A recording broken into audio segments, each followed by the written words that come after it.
It was a blistering August morning in Ouagadougou, the capital of Burkina Faso. Inside the heavily guarded Supreme Court complex, the world watched history unfold. Television cameras flickered. International journalists pressed record. The buzz was not just about a trial, it was about a showdown. Captain Ibrahim Traoré, Burkina Faso's controversial leader, had arrived at the courthouse, summoned under charges of violating international treaties, illegally detaining foreign nationals, and usurping civilian power. The accusations were spearheaded by a coalition of Western-backed NGOs, former political elites, and foreign diplomats who felt threatened by Traoré's growing anti-imperial rhetoric and military-led governance. But Traoré didn't come in handcuffs. He came in full military uniform, standing tall, his red beret tilted with pride, flanked by dozens of loyal soldiers from the Revolutionary Commando Brigade. As he stepped into the courtroom, chants echoed outside. Capitaine, le peuple est avec toi. Captain, the people are with you. Prosecutor Alphonse Ouedraogo, a Harvard-trained, pro-democracy legal hawk, stood before the judge, face stern and voice sharp. Your Honor, this man has suspended the Constitution, arrested journalists, refused international observers, and declared war against the influence of former colonial powers. We demand his immediate arrest and removal from all state functions. He pounded the desk. Foreign diplomats in the back row nodded in silent approval. The courtroom murmured with tension. Traoré said nothing.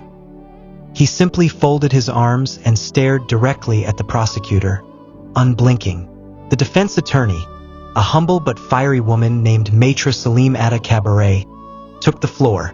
Your Honor, we are not here to judge a tyrant.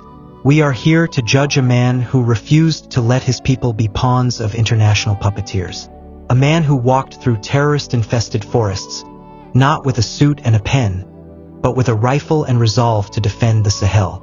She continued, was it illegal when he kicked out the French military bases that failed to stop the massacres? Was it a crime when he nationalized gold mines stolen by multinational corporations? Is patriotism now punishable by law? The judge looked down. The room fell silent. Then came the moment that stunned the world. The lead prosecutor stood again and made a bold demand. We request immediate military police intervention. Captain Traoré must be arrested inside this courtroom today, gasped. Court officers tightened grips on their weapons. But before the judge could respond, the courtroom doors burst open. A massive man in uniform walked in, General Seko Savadogo, head of the Burkinabe Armed Forces. He walked up to the judge's bench and quietly whispered something in his ear. The judge nodded. He then slammed his gavel, stood, and spoke with a calm voice that shook the room like thunder. This court finds no jurisdiction over Captain Traoré under international political pressure. The charges brought forward are rooted not in justice, but in geopolitical interests. The case is dismissed. And I will add this. No man shall be arrested for defending his homeland from foreign exploitation. Stunned silence. Then, applause. Not from the diplomats, but from ordinary citizens watching in the gallery. Traoré simply nodded, turned, and walked out. Outside, thousands had gathered. Some had come from villages days away, wearing rags and carrying banners that read, Burkina Faso is not for sale. Long live the captain. Down with neo-colonialism. As Traoré emerged, fists rose in the air. He didn't say much, but his words would soon become legendary. Today was not about me. It was about showing them that Africa will no longer kneel. That night, the headlines around the world told different stories.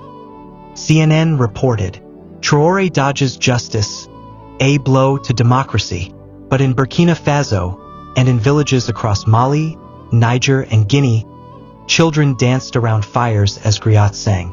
A lion stood before the jackals, and the judge did not blink. Captain Ibrahim Traoré, the real-life leader of Burkina Faso, seized power in a 2022 coup, becoming Africa's youngest head of state. His government has distanced itself from France and moved closer to Russia, expelled French troops, and embraced Pan-African sovereignty. In reality, Many Western countries have criticized his approach, citing suppression of civil rights and press freedom. At the same time, many African citizens, especially in the Sahel, see him as a symbol of resistance against neo-colonialism and terrorism. While no such courtroom event has occurred as of now, the tensions between Western pressure and African sovereignty are real and rising.